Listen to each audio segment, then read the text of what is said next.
Sou a Tânia, vivo em Casa Branca, no concelho de Sousel. Sou o Nelson, o pai das gêmeas Camila e Luana e a Lara. Eu sou a Lara e tenho 5 anos. Os diagnósticos estão feitos e sabemos há muito que o futuro está repleto de desafios. Certo é que seremos cada vez menos e mais idosos. Aqui em Sousel costuma dizer-se que enquanto se come, não se envelhece, mas não é bem assim. Os relógios não param e os cabelos brancos são agora mais em cada rua. No entanto, há famílias como a da Tânia e do Nelson que contrariam esta tendência. São, aliás, exemplos inspiradores que se replicam pelo país, em famílias, empresas, até cidades inteiras. A economia do Portugal futuro está em curso e as soluções são tão desafiantes como a nossa realidade demográfica.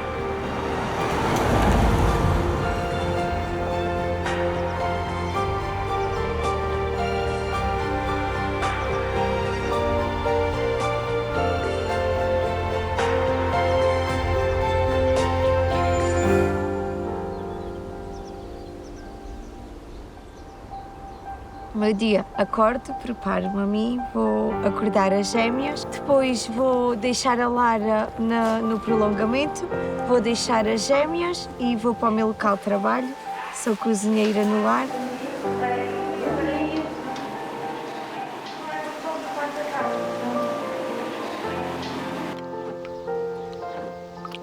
O pai Nelson levanta-se por volta das 4 da manhã. Eu faço pinturas, sou pedreiro, fazemos tudo um pouco. Quando chego a casa, tenho 1 ou 2 para repousar um bocadinho, como está muito calor, e eu depois vou com a Tânia pescá-las à creche e às férias de verão, e aí começamos a nossa rotina. Banhos, a Tânia faz a parte da alimentação, que eu nessa parte não, não sou grande coisa, sou bom, mas é para comer, de resto... A Lara queria uma mana a uma mana, então nós decidimos dar supostamente uma mana à Lara e vieram 2 manas. E aí foi um choque. Foi. Aí não foi uma programação programada. Foi um choque bastante grande. Dá muito trabalho, mas tudo se resolve. E a Lara ficou super contente. O processo de envelhecimento instalado na sociedade portuguesa pode ser mitigado, mas não será resolvido. E, portanto, mesmo que nós encarássemos como possível um aumento significativo e imediato do número de nascimentos, o que não é de todo uma possibilidade, seria sempre inevitável que se mantivessem estes padrões. Portanto, estamos aqui a jogar com uma realidade onde, efetivamente, nós temos que aprender a viver de uma maneira diferente.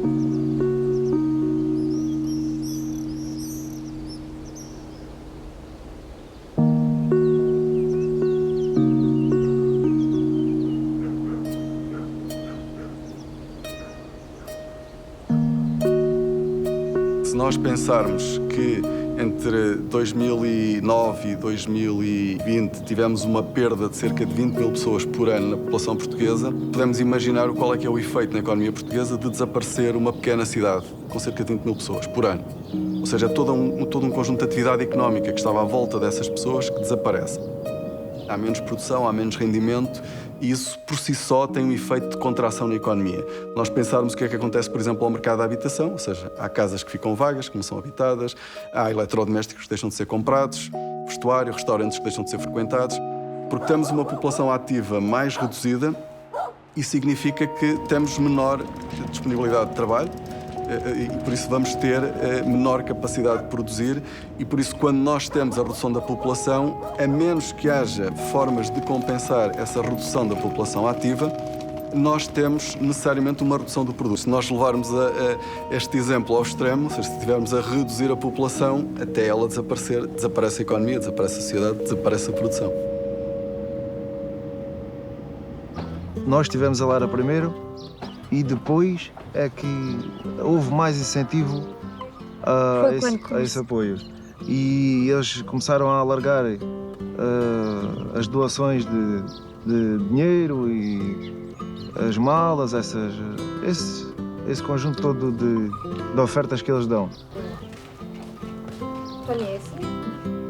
quando há um imprevisto, os avós normalmente falham sempre ao trabalho deles para ajudar a gente. É indiscutível isso. Toda a gente ajuda. Até os vizinhos ajudam. Até os vizinhos, exatamente. Tenho muito receio de ter que sair da Casa Branca, do Conselho de Sozel, em questões de trabalho, principalmente o trabalho do Nelson, muito instável. Os dias que correm, não está nada fácil, cada vez tudo muito mais caro. E então temos muito receio disso, por causa de termos as 3 filhas, de termos que ir para outro sítio onde não tenhamos ajudas nenhumas por parte do Conselho e também... E família. Isso então, Ajudas de sair família. daqui... Isso era considerar-se o chão debaixo dos pés, agora.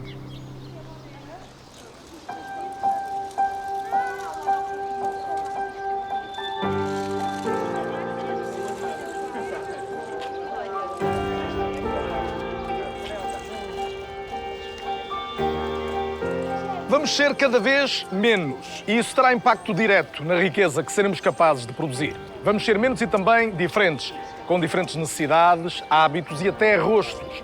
E através dos nossos rostos há de contar-se a passagem do tempo.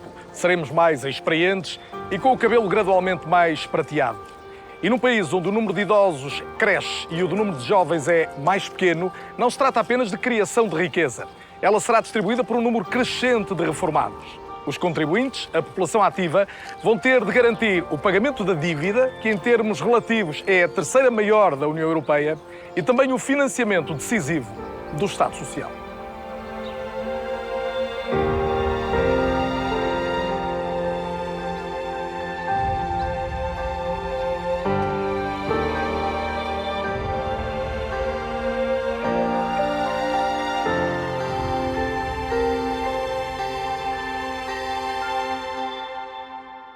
Devemos afastar as hipóteses de cenários catastrofistas, não é?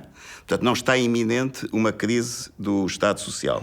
Mas, se, de facto, a produtividade não crescer tanto como é necessário, se a taxa de fecundidade não recuperar para níveis mais próximos da média europeia, então sim, vamos ter uma crise grave de financiamento da Segurança Social e que se vai traduzir por uma pressão sobre o equilíbrio orçamental e, portanto, no caso de ser necessário recorrer a receitas extraordinárias, vamos ter aqui um problema de saber onde é que vamos buscar exatamente esses recursos adicionais.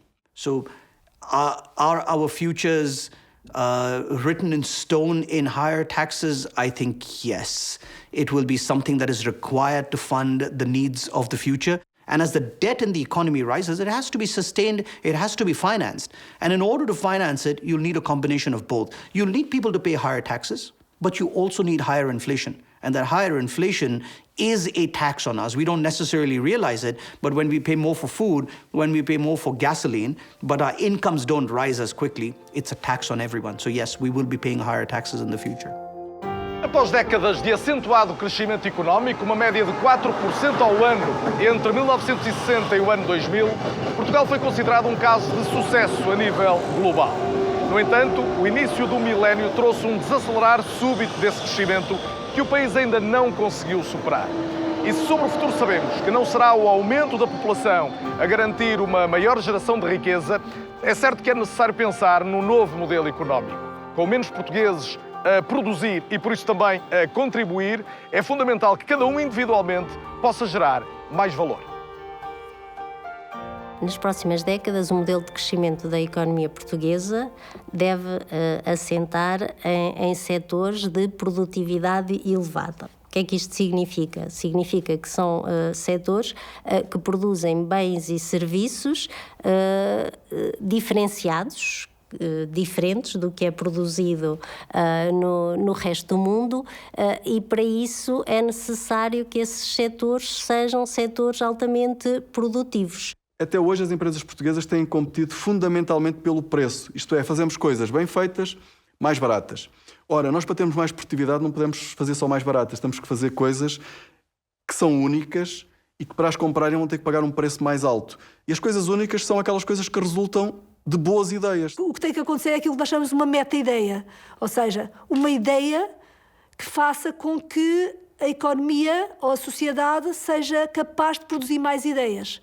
Ou seja, como é que as nossas instituições se organizam de forma a serem amigáveis da inovação, a serem capazes de que haja estímulos à produção de mais ideias, haja capacidade de que essas ideias sejam aquelas que depois podem ser transferidas para a empresa e transferidas depois para a riqueza que é produzida na economia. E o exemplo do que aconteceu na Covid é um exemplo muito óbvio, não é? No início, o nosso grande objetivo, já tínhamos todo um conhecimento do percurso que é necessário fazer para o desenvolvimento das vacinas e o que é este desenvolvimento. É tudo aquilo que normalmente se designa por estudos não clínicos. É tudo o que é preciso fazer em laboratório para termos a aprovação para começar a fazer os ensaios em humanos, os ensaios clínicos. Nós posicionamos exatamente nessa forma, todo o desenvolvimento não clínico e o desenvolvimento clínico. E para isso, na parte da produção, contamos desde o início com parceiros de produção que nos permitem, obviamente, ter as vacinas para esta fase. E aquilo que foi o nosso primeiro objetivo foi nós temos que desenvolver rapidamente algo para ter uma solução interna, para ter uma solução para Portugal. A INSEP foi criada em 2013 como uma spin-off da Universidade do Porto. Mais concretamente no Instituto de Ciências Biomédicas Abel Salazar, e com esse conhecimento criamos uma empresa. Aquilo que foi o nosso foco desde o início foi arranjar soluções para infecções bacterianas. Depois de desenvolvermos a vacina, com o retorno que a vacina dá, então com isso vamos financiar o produto dos anticorpos. Mas, felizmente, e com essas parcerias com farmacêuticas, também com uma parceria com a Fundação Bill e Melinda Gates, nos mostraram que isto não, se calhar vocês podem desenvolver isto já, porque é algo que ou seja, há países onde realmente o vacinar é complicado. E, além disso, há muitas pessoas que aparecem já no hospital, já com a infecção, e precisamos de uma solução para isso, porque os anticorpos não estão a funcionar. Então, essas parcerias permitiram-nos o desenvolvimento desse produto que estamos a fazer, dos anticorpos monoclonais, ou antecipar, pelo menos isso, antecipar os nossos planos para esse desenvolvimento, e para nós foi fundamental. Mas, acima de tudo, ou igualmente importante, pelo conhecimento e pelo encaminhamento que nos deram. E sim, foi isso que nos permitiu, desde já, ter 2 produtos em desenvolvimento, a vacina já pronta para avançar para ensaios em humanos e os anticorpos monoclonais já numa boa fase de desenvolvimento. The country's business leaders, the country's leading academics, and the country's government need to sit together. And it's something called industrial policy in a very loose sense, where you say, we think this is probably where the winners and losers are going to be separated. The winning sectors in the future probably look like this. And this is where we should concentrate a little bit more of our effects. That kind of vision can help. Now, many people may not know that Silicon Valley in California was actually funded by military funding. It was a process that was created out of thin air when the military decided to encourage technology. The Pearl River Delta in China is purely a government-funded finance project where they took a huge part of China, started it from nothing but mud and sand and rocks, and have turned it into the 10th largest populous region in the world today. So something along those lines, I think, can really help countries. Foram mais de 4 décadas de uma ditadura que sufocou o país e deixou marcas ainda visíveis quase meio século depois de ter terminado. Portugal é ainda o país da União Europeia com menos população a completar o ensino secundário. No entanto, têm sido notáveis os progressos entre as novas gerações e no grupo dos 25 aos 34 anos está já acima da média europeia em relação à percentagem de pessoas que têm um curso superior. Continuamos a assistir ao aumento da escolaridade média da população, sendo expectável que desse aumento resulte em uma maior capacidade de criar riqueza e também uma melhoria sensível dos nossos níveis de bem-estar. A educação não dá tudo, é preciso dizer isto. Mas a educação dá uma série de dimensões, se de facto na escola se transmitirem essas competências, que é, do meu ponto de vista, e desde pelo menos o iluminismo, que na Europa se acredita nisso, e nos Estados Unidos, que a educação é o meio de não só tornar os seres humanos melhores, mas tornar as sociedades melhores. E uma sociedade melhor também pode ser uma sociedade mais produtiva e que conduza a mais rendimento.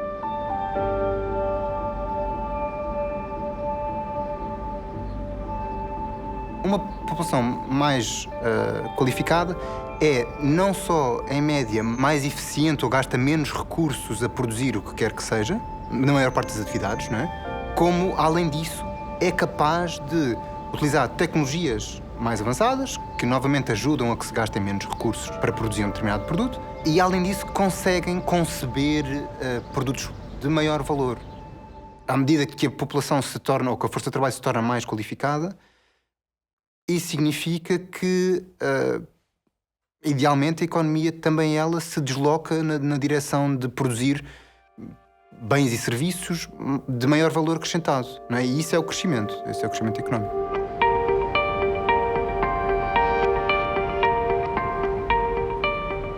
Braga foi a cidade que, em termos absolutos, mais cresceu em população no nosso país ao longo da última década, de acordo com estes últimos censos que foram revelados. Foi cerca de 6,5%, mais 12 mil pessoas, num contexto de contraciclo, com aquilo que é a realidade do norte do país, de outras grandes cidades, do país no seu todo, e, ao mesmo tempo, com um crescimento económico que se marcou durante estes últimos anos pela atração de muitas empresas, pela criação de milhares de postos de trabalho, pela fixação de uma população migrante qualificada também muito significativa, particularmente brasileira, mas também de várias outras origens, e, em paralelo com isso, a atração de empresas e a fixação de empresas e o crescimento de empresas que já cá estavam instaladas de praticamente todos os setores de atividade.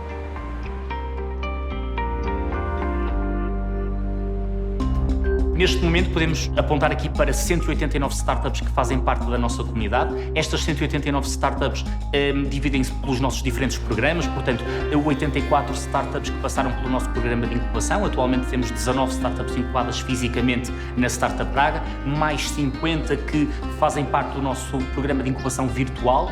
Além disso, há um número de 76 startups que já passaram pelo nosso programa de aceleração, e destacaria aqui, sem dúvida, o número de empregos criados, mais de 1000 empregos criados por estas startups da comunidade, destacando aqui que estamos a falar de empregos altamente qualificados, na grande maioria dos casos, e destacar também o número de investimento angariado destas startups, que já ultrapassa os 363 milhões de euros. Portanto, entre este número de postos de trabalho criados, este número de investimento angariado, penso que é uma boa síntese daquilo que tem vindo a ser o contributo da comunidade de startups e de empresas emergentes do ecossistema de Braga para o país.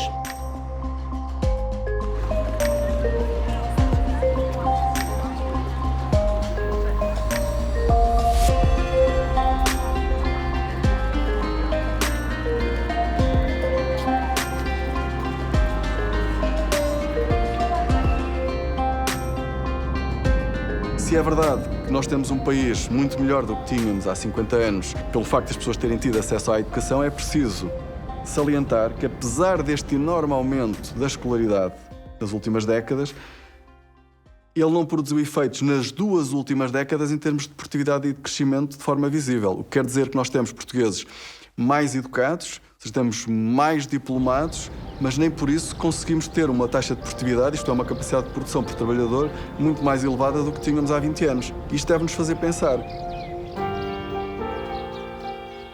Somos desde há séculos um país de imigrantes, de gente que parte. A ambição, a procura do novo, o desejo de ter mais, estão inscritos no nosso ADN.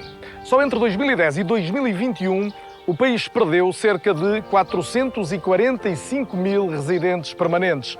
É sensivelmente o número de habitantes da cidade de Lisboa. Com eles levam projetos e ambições, mas também capacidade de pensar, de projetar, de construir futuro. Perder talento pela via migratória é viver abaixo das nossas possibilidades, porque, no fundo, é uma exportação líquida de riqueza nacional. A nossa maior riqueza é o talento humano, são as pessoas que nós conseguimos formar, é o investimento em educação que nós fazemos nas pessoas. É muito importante criar condições para que as pessoas fiquem. Isso não significa necessariamente criar condições para que as pessoas fiquem a vida toda. Nós hoje, olhando para os perfis migratórios, percebemos que há uma grande circulação de talento, circulação de cérebros. E essa circulação de cérebros tem efeitos positivos, porque as pessoas podem ganhar formação noutros países, podem ganhar experiência profissional noutros países. O que não pode acontecer é a circunstância de as pessoas dizerem que nunca regressarão a Portugal porque não têm cá condições laborais ou económicas para poder regressar.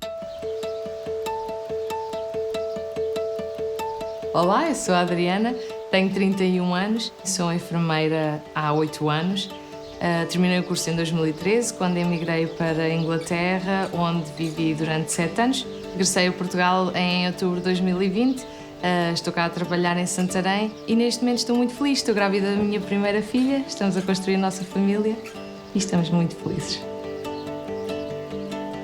No tempo final do curso, logicamente, eu tinha muitos colegas que tinham a tendência a emigrar pelas condições que na altura haviam cá em Portugal e a progressão de carreira praticamente inexistente, etc. E realmente era uma coisa que, que eu escutava as experiências deles depois no estrangeiro e que me revia. Era um risco que valia a pena correr. E daí, tirei-me de cabeça, fui para Londres, mas que foi o melhor. Foi ótimo. E consegui aquilo que eu queria, que era aquele bocadinho. Existe sempre muito para aprender, logicamente, mas aquele bocadinho que eu não sabia nada, passei a saber. Portanto, a nível profissional, sentia-me super realizada com alguma rapidez. Depois, o processo de voltar, a nível de benefícios, acabei por usufruir do programa Regressar. Existe sim uma parte burocrática que se tem que fazer e alguns papéis e requisitos que temos de tratar enquanto ainda estamos no país onde emigramos, antes de regressar a Portugal. Portanto, eu tive o cuidado de fazer isso tudo direitinho para depois poder usufruir quando regressasse, e assim foi. E efetivamente é uma excelente ajuda. Depois, quando voltei, já tinha tido o cuidado de enviar o currículo com alguma antecedência, acabou por ser uma coisa muito rápida. Eu fiquei cerca de um mês sem trabalhar, acho que nem chegou bem a um mês, mas é assim uma coisa muito rápida, o que foi ótimo. Eu confio na decisão que eu tomei, porque na altura foi o que fez mais sentido para mim. As portas continuam abertas, se eu me quiser ir embora novamente, posso ir, não estou aqui presa a nada. Mas para mim, neste momento, acabo por estar um bocadinho mais virada para a minha vida pessoal do que para a profissional, no sentido de querer progredir e querer experiência, etc. Claro que quero, mas neste momento estou muito virada para a minha parte da vida pessoal e estou super satisfeita de ter voltado. Não podia estar mais satisfeita, não me imagino mais feliz neste momento.